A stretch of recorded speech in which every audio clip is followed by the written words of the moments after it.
Well, hospital porter's pride and dignity stop the New World Order. Welcome to Herpanwo TV. I'm on Iffley Road, Oxford, and it's behind me is the Nanford Guest House. There's a dark story associated with this. It looks like an unassuming suburban hotel, but there's something underneath the surface which I need to talk about, because it concerns an awful lot of what's going on in Oxford at the moment. But I'm going to have to go somewhere a bit quieter. The reason this is so apparent is that child prostitution, child abuse has become a major issue in Oxford at the moment, because over the last couple of years there's been many scandals referring to child abuse. Now, a news report has just been released, which is a case study by the police into Operation Bullfinch, which was an attempt by the police to basically apprehend and prosecute organised child abuse in the city. Now, the report goes into exactly what happened, because there was a major news story all over in the national and international news about a group of men, 8 of them altogether, I think, or more, who are now currently in jail. And 2 of them were hospital porters and served alongside me at the John Radcliffe, which is something very, very upsetting to me. It's not just Jimmy Savile we hospital porters have to feel ashamed of. What happened was this group of men, they were Pakistani Muslims, all of them. They believed they had a prostitution ring of up to 370 underage girls, mostly white British. These men actually preyed on these girls by luring them in, grooming them is the term that's used nowadays. They befriended them, they made friends with them, they went on dates with them, pretended to be their boyfriends, and they brought them gifts, they brought them expensive presents, alcohol, drugs, and they got them addicted to drugs. It was a way of controlling them, which eventually led them into a life of prostitution and sex slavery. These are girls under the age of 16, and it's a horrific case, and this is just one of several. There's been similar cases that have appeared around the country. And well, the report has said that the police and social services did not do enough to prevent it from happening, and they're to blame. And there's voices have come out in several places saying, well, they were scared of being called racist, and that may be a part of it, I don't know. But there's much more to this story than meets the eye, and it's connected to the Nanford Guest House I just showed you, because you've probably heard about this Muslim paedophile scandal in Oxford, but have you heard of the Nanford Guest House? Now, I've talked before in my previous video, I'll put a link in the description box to this, and maybe I'll go through some of your comments on that video later, because they're interesting. But I believe that radical Islam, Wahhabist Islam, whatever you choose to call it, Islamism, the kind of Muslim beliefs that involve burqas, bombings, beheadings, etc. All right, I believe that is being installed in the Western world deliberately. Now, if you talk to Tommy Robinson, Nick Griffin, anyone in the BNP or the EDL, they'll say something like this. They'll say, it's being allowed to happen. Our government are too weak to deal with it. They let them get away with it because they don't want to be called racist, and they're scared of being called racist, so they don't say anything, and they, things like that. That's not true. It's not something that's being passively allowed to breed independently. It is something that is being deliberately engineered by this government. They don't appear to do nothing about it in order to keep up that illusion, in order to keep up the illusion they're not behind it, they're not involved in it. And as I explained in the previous video, Burnley Sharia Muslim hoax, what they're doing is, I mean, you get these nut jobs basically who are usually from Saudi Arabia, where Wahhabism is the strongest. And Saudi Arabia is of course a major business partner of the West, despite the fact it beheads more people than any other country on earth. It has one of the worst human rights records on earth.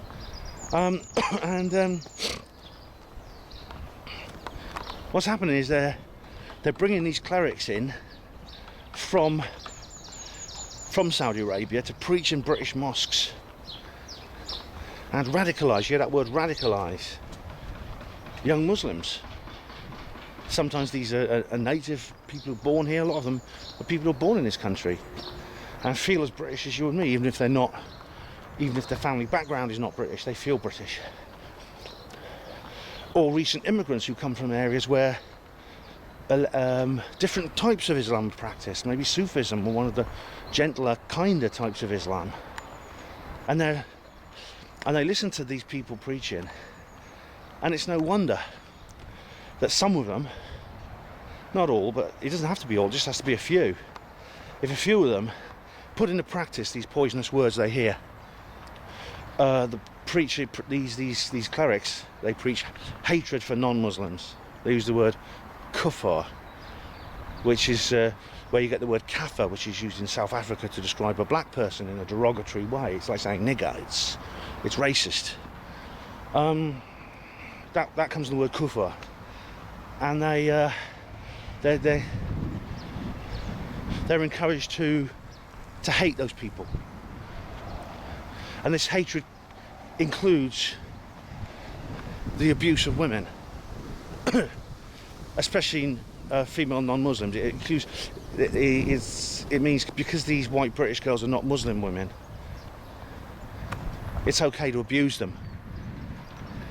It's okay to rape them. It's okay to sell them into prostitution. That is the doctrine of these clerics, these batshit crazy clerics that the government are deliberately bringing into this country. Okay, I'll come to a main road. I'm just going to cross over because I want to be able to talk to you without background noise. As I've explained before, I think there is a long-term political strategy behind this whole thing. It's not just about the government being too weak or too cowardly and they're scared of being called racist or anything like that. It's not just that. It is, and it's also another thing you'll sometimes hear. Oh, it's just a quest for Labour votes. That's another thing you often hear. Just one moment.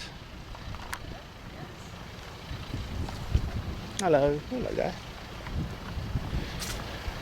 There's a little kid there. I just walked past a little kid on the street. I don't want to talk about these subjects when there's a little kid around.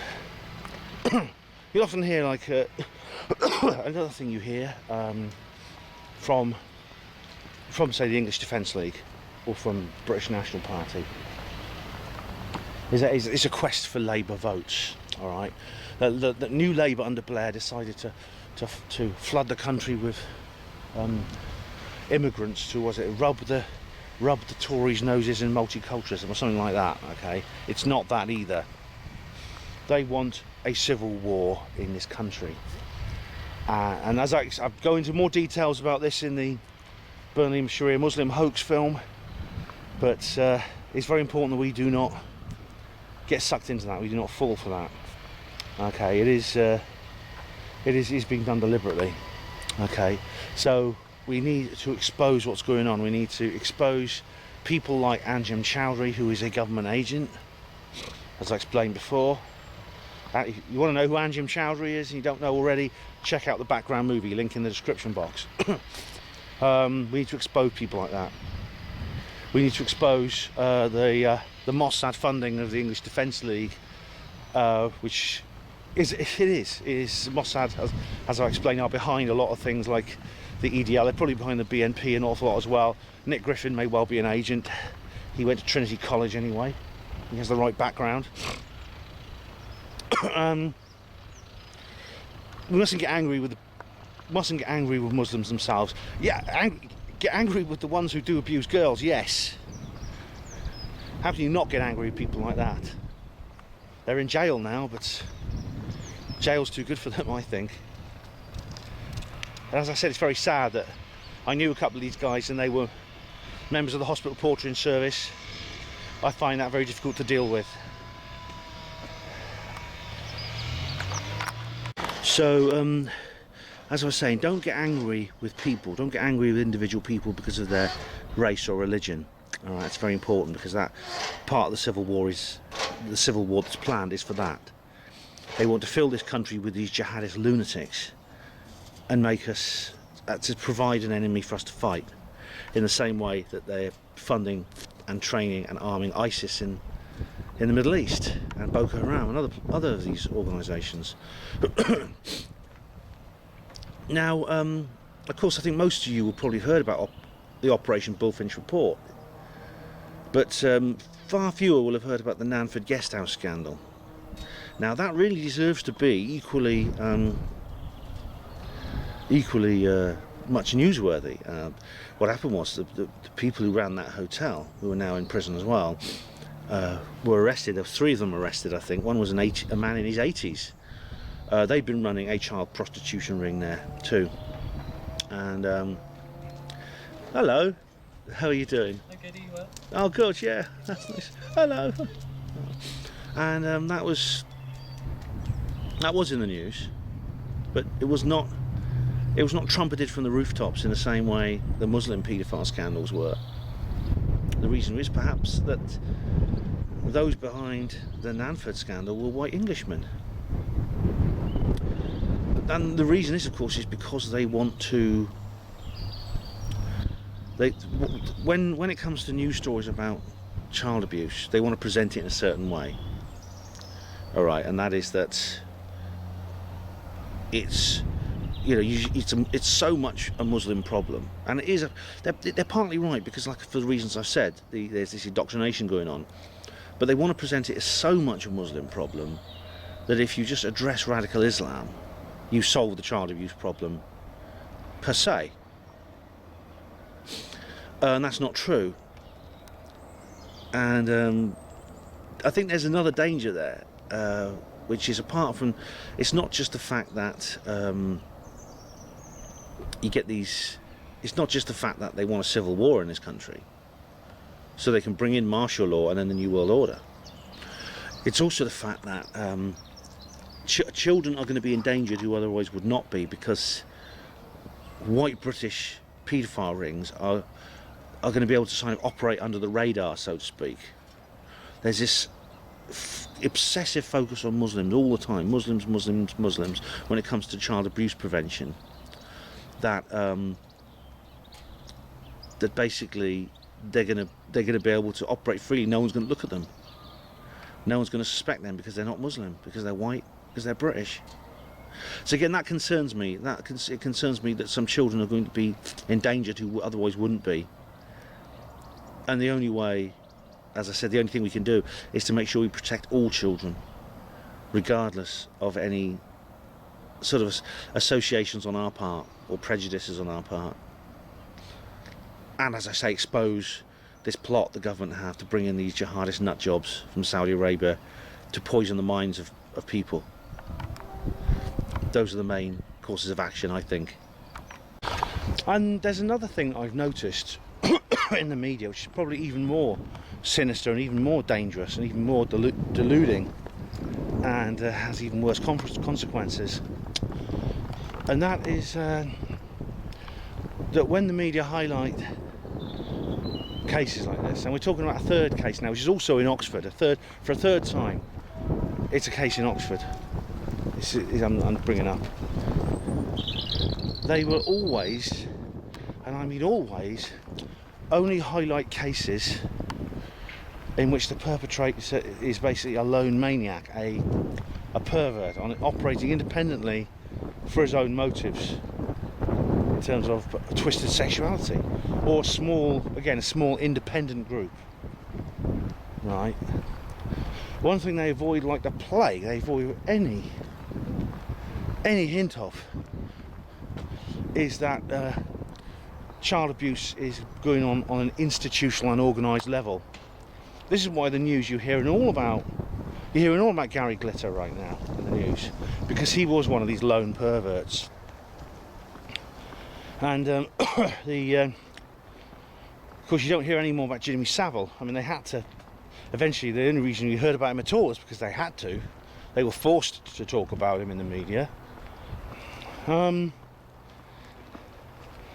there's an incident in Oxford like that, which again has received very little media attention. And that is actually, it's only thanks to the dedicated work of people like Brian Gerrish and the others at the UK column that we know about this at all. And this took place at college, actually, the Cherwell Valley College here in Oxford. And there was basically, some of the teachers were organising, basically exposing children to pornography, or young teenagers basically to pornography and things like that. This concerned me enormously. My daughter was a student at Cherwell Valley.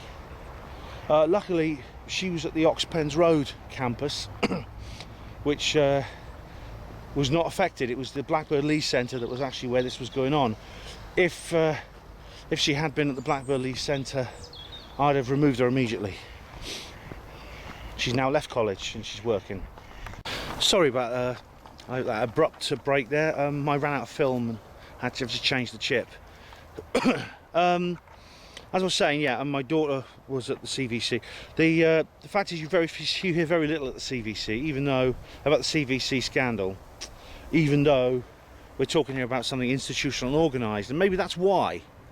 That's why you don't hear much about it, because it's institutional, because it's organised. This is something the media are desperate to steer us away from. This is why they always highlight the lone perverts. They always highlight the small independent groups of twisted individuals. They'll do anything they can other than admit that paedophilia, the abuse and murder of children, is something that's going on at the highest level of state and corporate power of all kinds. Just coming to a kissing gate. 1 minute, just get through this gate. So that's their attitude, I think. Okay, let's go through here a minute.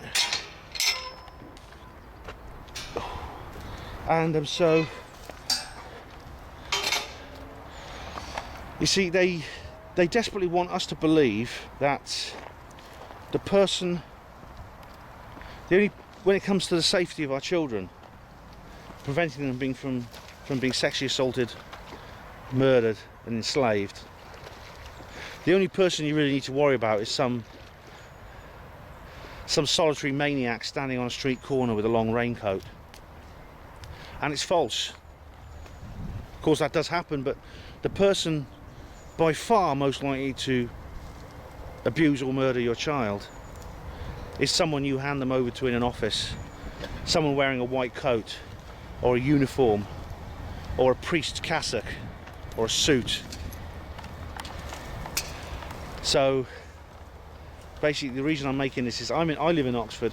I live in the place where these 3 separate scandals have broken out, and all 3 of them illustrate so clearly what's going on in this world in terms of what happens to our children.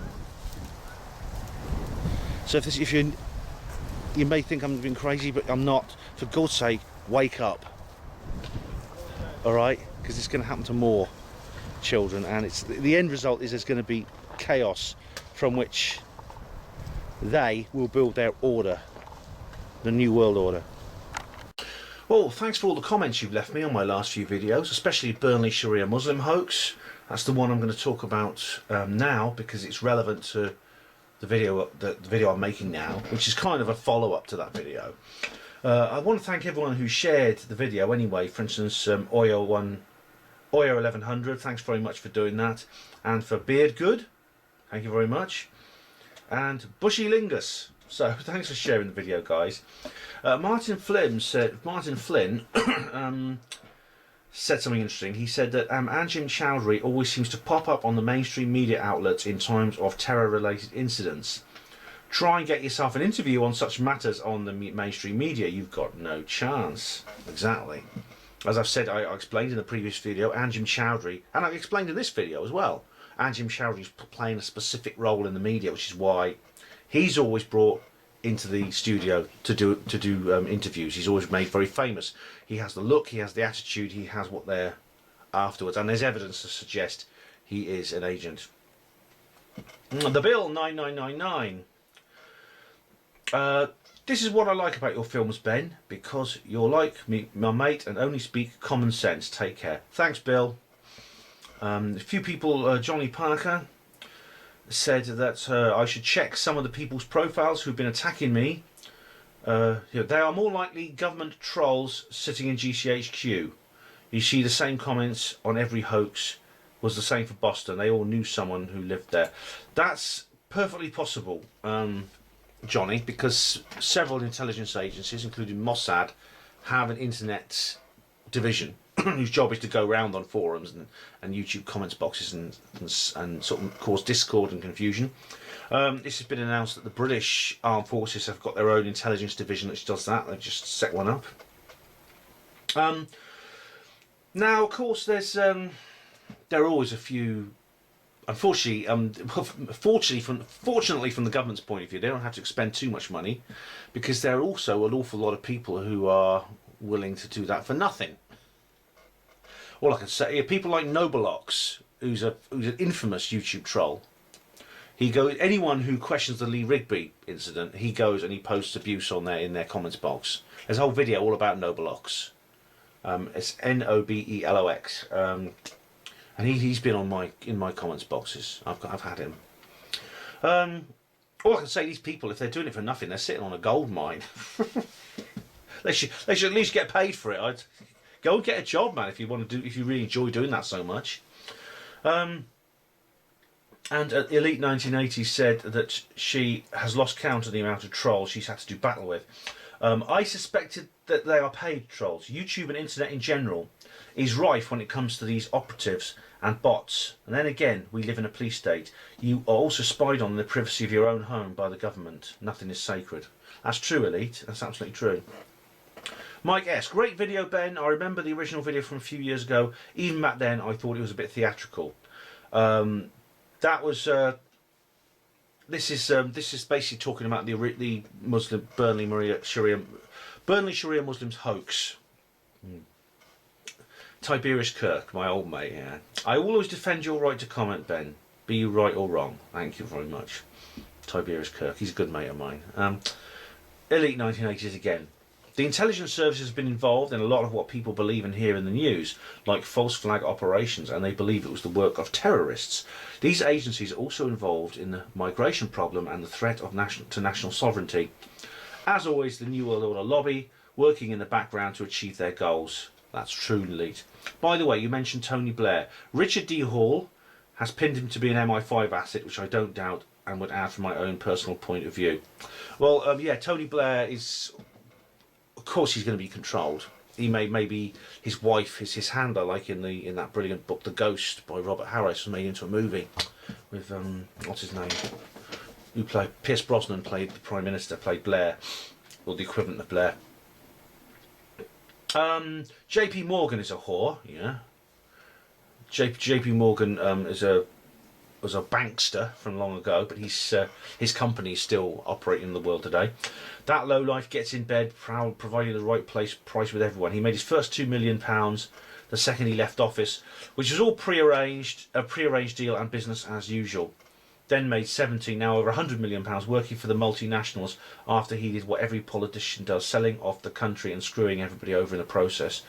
Elite, I think you may be referring to somebody else, not J.P. Morgan. The person you've just described could be about half a dozen different people, because they're all pretty contemptible. I don't know exactly who you mean, but J.P. Morgan, like I said, was a bankster from the late 19th, early 20th century. He owned the White Star Line, which ran the Titanic, which sunk, or maybe it was another ship that sunk. There's rumours it was split. It was switched. Beardgood again said, my dad is nearly 70 and he lives on a big estate with a very high percentage of Muslims. He's lived there all his life. He's never had problems like the fake video portrayed. I lived most of my life in the same area and had more trouble from people of the same ethnicity as myself. So what does that say? That's a good point. Thank you, Beardgood, for that, because that is true. A lot of people have been saying, look, I know Muslims, they're all right. I mean, I live with some of them, these guys, all right? It's not, the government want us to tie them all with the same brush, as I've explaining. We mustn't do that. Okay, I've explained why that is. Don Gilchrist, it's all sleight of hand, Ben. Cheers, Don. That's true. Johnny Parker again says, no, here we are. So We Are Change Manchester. Now this is, We Are Change Manchester. I haven't heard from them for a while, but I know who this is. Same when we try to show 9/11 and 7/7 false flags for what they are. We suddenly become apologists for Muslim terror. Yes, mass immigration has been an agenda. Yes, certain elements have groomed and raped young white girls. But we've got to realise that the powers that be are now stirring the race hate pot and getting us hating and fighting each other whilst we take our eye off the real manipulators whose rape and abuse and slaughter en masse every day. That's it in a nutshell. Absolutely. Ben Cruiser says we should make them watch Loose Change second edition and see what they say. They'll try anything to get the focus off their pedo activities. Yeah, it's you just getting people to sit down and see the evidence. That's the issue. That's the difficult bit. Anyway, Johnny Parker says it's like in breaking down the news about the Satanists working in schools in Hampstead, getting kids to kill babies and eat them. It's disgraceful. And I've just heard about this Hampstead thing. Yeah, it's pretty shocking. I don't know. I haven't looked into it in detail yet. Some people are saying it's a hoax.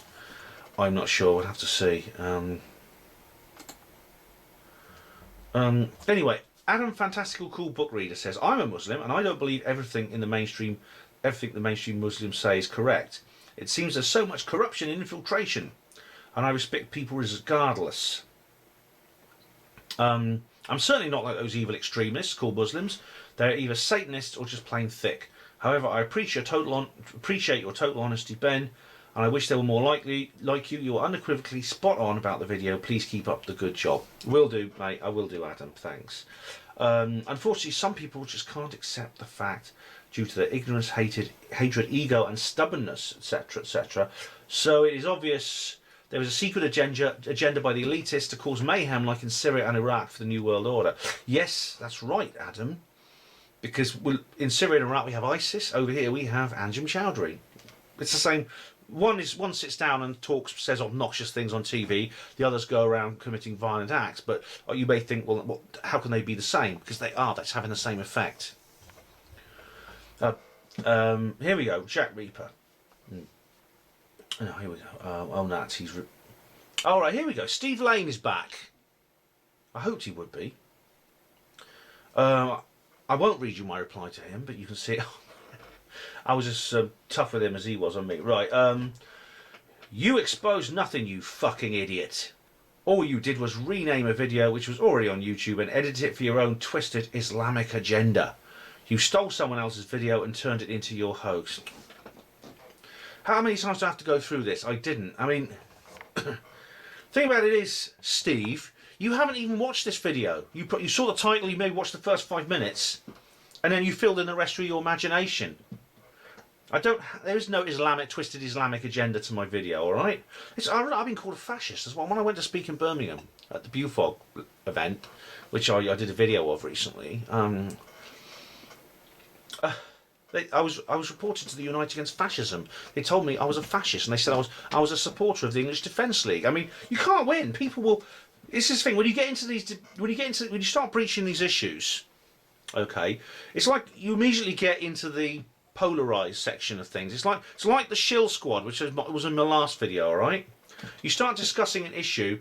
It's like one of those sort of like slippery things. You know, you try and go down the middle, but you have to slip to one side or the other. You know, you're trying to steer a middle course, trying to be, and this is what it's like being analytical and rational with issues like this. But there's all the time the people are trying to drag you down to one side or the other. You either slip down to one side or you slip down to the other. It's either or. All right. You either hate David Icke and you think he's the Antichrist chicken fucker from hell, or you're a David Icke. You see David Icke as your Messiah. It's either one or the other. You can't be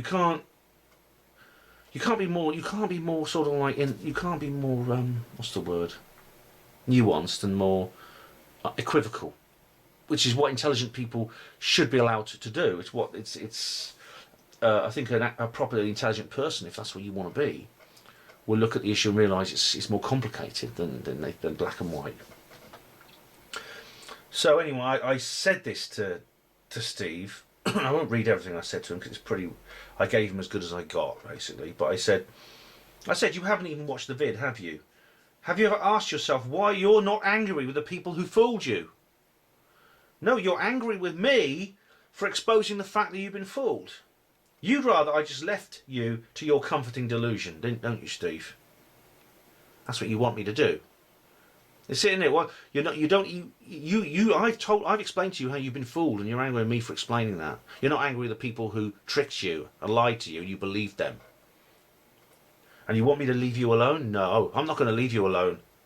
The reason is that you want the luxury of being able to see the world in a deluded manner to suit your own ideology. Well, unfortunately, we have to pay the price. The rest of us have to pay the price for that. And I'm not going to pay that price for your luxury, and I'm not going to let anyone else. Paul Armstrong said, "A good vid, Ben. Thanks. Pleased you managed to get back into your flat." Thanks, Paul. I did get back in the flat in the end. Yeah, the evil guys with the shirt tails and the beards, they buggered off eventually. Yeah, 7776. Oh, nice to see him back again. Two sides to every story, Ben. I don't doubt your sincerity on this one, lad, but nasty shit does go on. I can't really find fault with you, though, man. I may get a load of shit for this, but so what? Stay safe, buddy. Cheers, big ears. Big ears? Yeah, yeah. It's this. I know, Trip. I'm sorry. I called you Hairy Cookie. Sorry, I mistook you for a Hairy Cookie Monster. First of all, sorry about that. Yes, I know nasty shit does go on. All right, that's true. This video is about just one particular case. All right, not about anything else. I mean, I would ask if there's lots of scary shit going on, why don't you go and film it for real? I would say that, but it's about one case which is being used as a tool for the civil war. I think I made that point in the Burn the Sharia Muslims hoax video, actually. Back to India. Hello, back to India. She shared it. Thank you very much. Back to India, and so did Ian Bennett. Thanks, Ian. But Back to India has commented. It's nice to hear from her again. I'm so sorry to hear that by exposing the gender behind these so-called terrorist attacks, people blame you. It's unspoken for. I have the same problem since I refuse to go along with the anti-Muslim hype. I'm sick of it, to be quite precise, so thank you for speaking up. It's difficult when most people are indoctrinated into the belief system of embracing anti-Muslim propaganda. Thank God some peace activists mention it by now, but it's still sort of taboo. I don't receive updates to your uploads, sorry. Therefore I miss out on a lot. I will check more regularly. Oh, Back to India, thank you very much. It's great to hear from you again. You, of course, in the Netherlands, you have Geert Wilders, who is who's certainly playing a role in this. I think he's definitely a very pro-Zionist. He's probably involved with Mossad. He's playing a role in this by demonising all Muslims and trying to get people focused on the Muslim problem, quote unquote. So well done for resisting that. Back to India. And you say peace activists do mention it now. Yeah, I mean it is taboo. What you'll find is that again, even within. On the other side of the coin, it's polarised again. You get the anti-fascists, who basically they're a bunch of thugs basically who go around, they hurl abuse at people, they try and get students sent down from universities, they turn up outside events and sometimes they can be violent. A lot of them are communists. A lot of them are hardline Marxists who would if they had their way would bring in a very different, another kind of new world order to the one that a similar kind of new world order to what I'm against. In fact, it's the same thing. And they're the kind of people who gave David Icke a hard time in Canada. People like Richard Warman, who's just creamed £117,000 off David. So. I think there's a long way to go in that respect. I think Back to India. Again, the only solution is not to see it in this polarised manner and to be more analytical. Yeah, I mean the thing about the uploads, I watch her channel as well, and I don't receive any upload notifications. I think since Google Plus came along, I don't get the email notes anymore that I used to, which is a shame. But I will keep checking your channel. So Thanks very much for that comment, and thanks everyone who's commented, and for everyone who watches as well on these videos. There's more to come, coming soon. Let's just hope that I can do some good with this video, get the word out, get people thinking, get people doubting the official story, so that when it does come for them to keep going, to try again, to push this civil war through, enough people will remember what I've said and what others have said. They'll sit back and they'll say, hang on a minute, let's just think again. Let's just think this through. What's really going on here? Because there is going to be another false flag terrorist attack, probably in this country, probably soon. I don't know, it may be this year, maybe next year, maybe the year after, but it's going to happen soon. And they will do it when they think it's right. They'll do the kind of attack they think is going to work. So we have to be ready for that. We have to be ready to counter the inevitable official story when it comes out, and also to hopefully to persuade enough people not to believe the hype. So thanks for watching Hapanwo TV yet again. Hospital Porters, Pride and Dignity, stop the New World Order.